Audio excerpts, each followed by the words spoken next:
Eido Deportivo prestámoslle hoxe atención a unha das figuras máis descoñecidas do deporte, a do segundo adestrador. É unha figura técnica con moita responsabilidade e para que nos conte o seu día a día achegámonos ata o lugar de traballo de Lisardo Gómez, segundo adestrador do Breogán.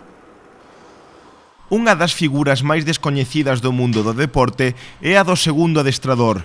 Esta figura técnica ten moita importancia, especialmente no mundo do baloncesto. Preparar un encontro non significa únicamente adestrar cada día. Hai moitas tarefas que facer e das que se encarga o segundo adestrador.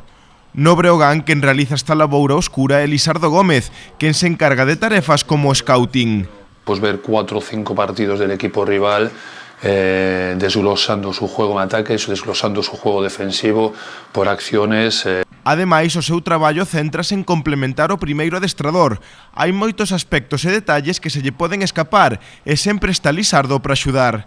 Cualquier detalle y sobre todo, como decía antes, intentar gritar a los jugadores pues en cada acción, cada movimiento lo que va a suceder.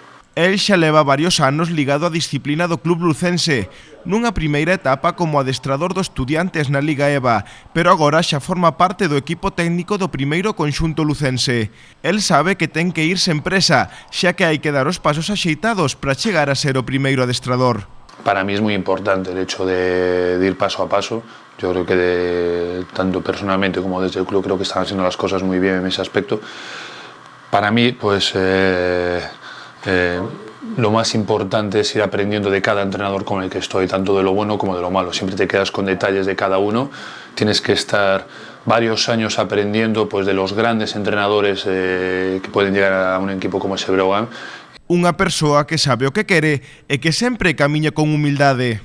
Tengo los pies en el suelo, creo que no es que tenga miedo de afrontar una posibilidad como esa, pero creo que tengo que aprender aún más.